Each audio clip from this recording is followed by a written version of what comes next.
Boa noite, meus irmãos, a graça e a paz do nosso Senhor Jesus Cristo. Seja bem-vindo ao nosso estudo, ao nosso pequeno grupo multiplicador, não é? Muito obrigado porque os irmãos têm participado, têm estado junto e nós louvamos ao Senhor por isso. E o nosso pedido é que o Senhor, neste momento, venha falar aos nossos corações, à nossa alma, nos ensinando mais sobre a sua palavra. Vamos orar? Senhor, louvamos o teu nome. Perdoa, Senhor, os nossos pecados. Humildemente, Senhor, nós te pedimos. Envia o teu Santo Espírito para nos ensinar, nos inspirar, nos transformar, fazer de cada um de nós novas criaturas. Ensina-nos, ó Deus, o que o Senhor tem para nos ensinar agora. Assim nós te pedimos, em o nome santo e bendito e precioso de Jesus. Amém. Hoje, eu quero agradecer aos senhores professores que estão postando suas aulas. Muito obrigado mesmo, porque a gente sabe que não é fácil, principalmente quem tem criança, ter que preparar uma aula para poder ainda gravar. Então, eu agradeço muito aos professores pelos esforços que têm feito. Quero agradecer também a quem assiste, a quem compartilha, a quem comenta. Para nós é muito importante isso, porque quando você comenta, a gente percebe que isso te tocou, que você está participando. E este é um momento muito importante para que nós permaneçamos unidos, uns com os outros, num só coração, na mesma oração, no mesmo propósito. Né? Hoje nós vamos ver a nossa semana 14 e nós vamos ler no Evangelho de Marcos, capítulo 5, versos 21 ao 24 e depois do 35 ao 43. Diz assim o 21. Tendo Jesus voltado de barco para o outro lado, reuniu-se em volta dele uma grande multidão, e ele estava junto do mar. Então chegou um dos chefes da sinagoga, chamado Jairo, e, vendo-o, prostrou-se aos pés de Jesus e lhe pediu com insistência: Minha filhinha está morrendo. Vem pôr as mãos sobre ela, para que ela seja salva e viva. Jesus foi com ele. 35. Enquanto Jesus ainda falava, chegaram alguns da casa do chefe da sinagoga, dizendo: A sua filha já morreu, por que você ainda incomoda o mestre? Mas Jesus, sem levar em conta tais palavras, disse ao chefe da sinagoga: Não tenha medo, apenas creia. Jesus não permitiu que ninguém o acompanhasse, a não ser Pedro e os irmãos Tiago e João. Chegando à casa do chefe da sinagoga, Jesus viu o alvoroço, os que choravam e os que pranteavam muito. Ao entrar, disse: Por que vocês estão alvoroçados e chorando? A criança não está morta, mas dorme. E riram-se dele. Mas Jesus, mandando que todos saíssem, levou consigo o pai e a mãe da criança e os que vieram com ele, e entrou onde ela estava. Tomando a criança pela mão, disse: Talitá cumi, que quer dizer: Menina, eu digo a você, levante-se. Imediatamente, a menina, que tinha 12 anos, se levantou e começou a andar. Então todos ficaram muito admirados, mas Jesus ordenou-lhes expressamente que ninguém o soubesse e mandou que dessem de comer à menina. Eu quero frisar o verso 36, a segunda parte. Não tenha medo, apenas creia. Vamos dar uma recapituladinha. Jairo era um chefe da sinagoga. Então ele não era qualquer pessoa, ele era um homem importante que tinha posses, né? Mas apesar de ser tão importante, como qualquer outra pessoa, ele tinha necessidades. E neste momento, a sua necessidade era o bem da sua filha, a saúde da sua filha.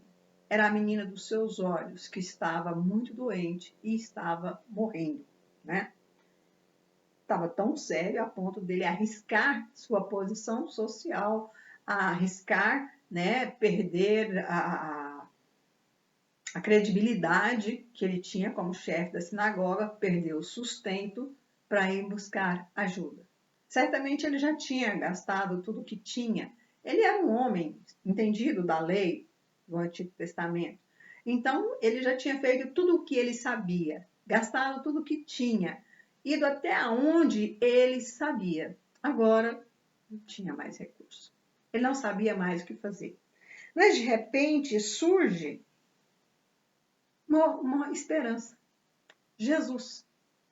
E ele vai a Jesus e insiste. Vai lá, cura minha filha. E Jesus não vê ali o chefe da sinagoga, um homem importante, um homem que todos respeitam, ou o seu dinheiro. Deus vê ali as necessidades do ser humano. A dor de um pai, o desespero de uma pessoa que implora. Vai lá e cura minha filha. E os olhos de amor de Jesus vai olhar a sua necessidade mais urgente, o que é mais importante, incluí-lo no plano de transformação completa, ou seja, no plano de salvação, né? E Jesus decide conhecer a realidade deste homem e deixar-se conhecer por ele. Jairo, que sabia que era a lei, né?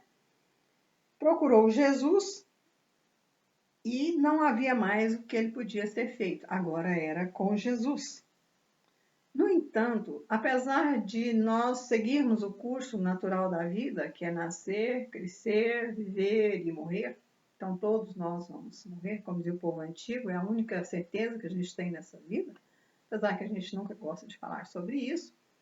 Agora aparece Jesus, que tem poder sobre a morte. Ele vai lá e revive essa menina. Por quê? Porque Jesus venceu a morte. O Senhor é o Senhor absoluto. Ele não é relativo. Ele é o Senhor absoluto. Venceu o mal, venceu a morte. E a história termina, lógico, com uma cena muito linda, que é Jesus levantando a menina, falando na língua dela, que é aramaico, né? Para que ela possa entender. E assim revela a Jairo o amor que ele precisava conhecer. E nós? Do que nós temos medo? Jairo tinha medo de perder a sua filha. Ele não teve medo de perder status, posição, importância, salário, dinheiro. O que nós temos medo? Nós temos acompanhado pessoas que falam, não, eu tenho fé em Deus. Não estamos falando disso. Nós estamos falando de crer. Você está disposto a abrir mão de quê? Para que Jesus faça aquilo que você mais quer. Porque Jesus quer você. Ele não quer o que você tem. Ele não quer o que você possui. Ele não quer que você abra mão de nada. Ele só quer que você abra mão de si mesmo. E o aceite como Senhor e Salvador da sua vida. Segunda pergunta. O que Jairo teve que vencer para ir até Jesus e pedir a sua ajuda? Ele teve que vencer o próprio preconceito, porque como chefe da sinagoga, eles falavam mal de Jesus. Jesus era apenas mais um profeta. Outros falavam que ele era um agitador. Ele teve que vencer o próprio orgulho para poder ir pedir ajuda, porque como homem poderoso que era, ele tinha tentado tudo e ele não tinha dado certo. Então agora ele tinha que se humilhar aos pés daquele profeta, que era um homem que andava no meio da multidão, né? E lembra que os chefes da sinagoga eram separados, porque não podiam se contaminar. E nós, o que nós temos que vencer para pedir a ajuda de Jesus? A nossa arrogância, o nosso orgulho, o nosso medo de perder. Perder o quê? Perder ter razão? Perder falar o que pensa? Perder aquele pecadinho que você cultiva escondido? Aqueles vídeos que você vê quando ninguém está olhando? Aquela amante que você mantém lá, caladinha? Você tem medo de perder o quê? Se Jesus dá a vida, ele não nos toma nada. Ao contrário, ele nos toma os nossos pecados e os lança na cruz. E nos acrescenta vida, transformação, alegria. E nos organiza. Então, tem medo de quê? De que nós temos medo? De repente estar errados e Jesus nos mostrar isso e a gente ter que pedir arrego e admitir que está errado e pedir desculpas e pedir perdão, perdão ao outro, perdão a Deus, perdão a nós mesmos. E como o amor de Jesus tem se manifestado em nossa vida? Nós marcamos o encontro com Jesus, nós aceitamos Jesus como nosso Senhor e Salvador. E como isso tem modificado? Porque quando eu aceito Jesus como Senhor e Salvador, então eu vou receber a paz, eu vou ser transformado. As circunstâncias ao meu redor não vão mudar necessariamente. E eu é que não vou mudar. De repente, aquela paz que eu sonhava ter, eu não tenho mais. Se você se desvia do caminho do Senhor, você vai perder essa paz. Mas se você endireita o seu caminho de Jesus, perdoa o meu pecado, volta aqui, então eu vou ter paz, eu vou ter alegria, eu vou ter contentamento. As pressões não vão conseguir me tirar do sério. A irritação vai embora. Ah, então assim um passe de mágica? Não, é um processo. E como todo processo pode levar anos. E às vezes vai durar a vida inteira e você vai morrer e nem foi totalmente transformado. Mas não tenha medo, somente creia. Ah, mas eu tenho muita fé em Deus. Não, não é disso que nós estamos falando. Abra mão da sua vida, abra mão dos seus pecados e aceite Jesus como Senhor e Salvador. Não tenha medo, somente creia, tá? Isso é muito importante. Agora, nós vamos orar pelos pedidos de oração. Lá do pequeno grupo do irmão Alípio, do Jefferson e da casa da Suelen.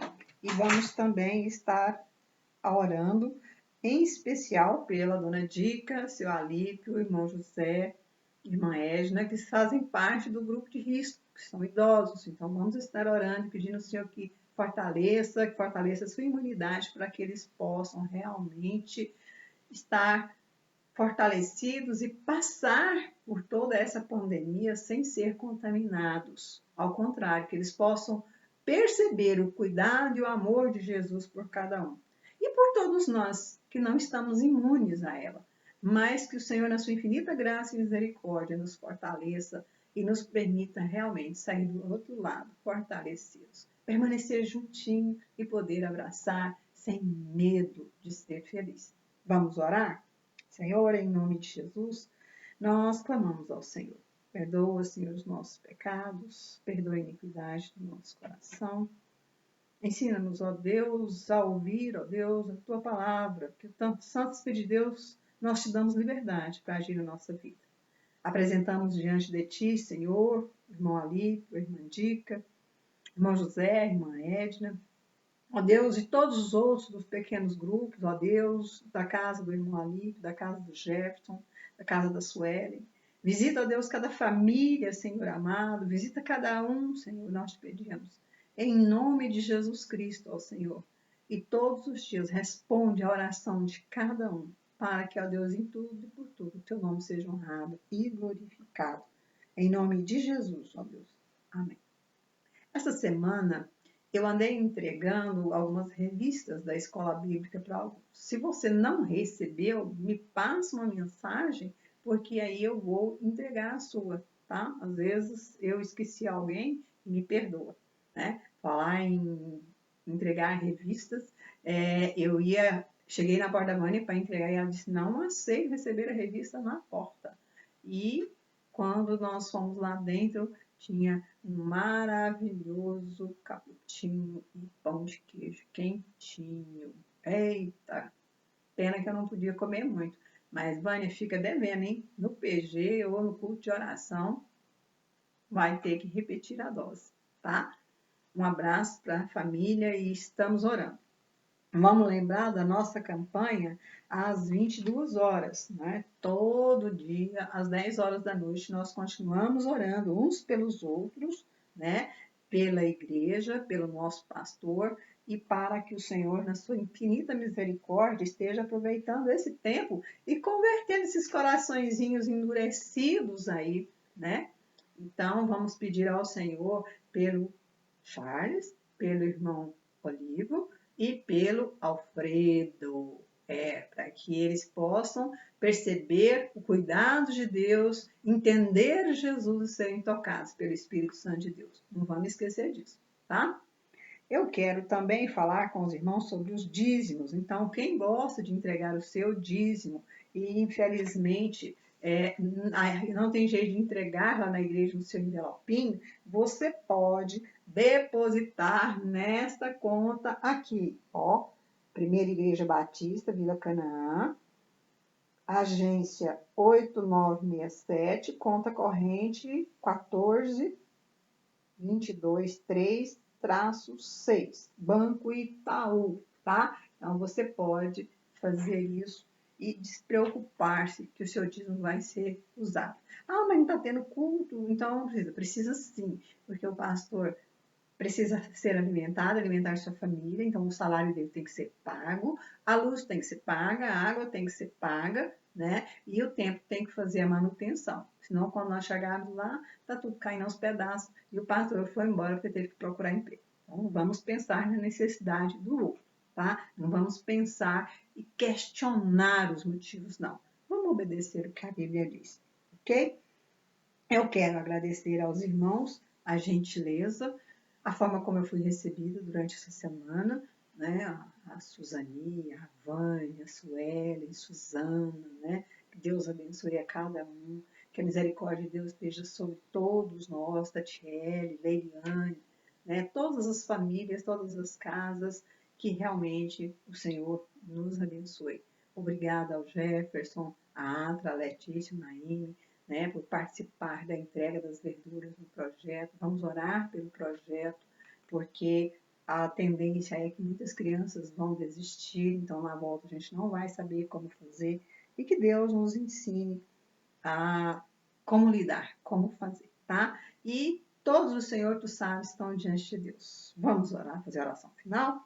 Senhor, nós te louvamos, te agradecemos por tudo que tu és e tens feito. Obrigado, Senhor, por este momento.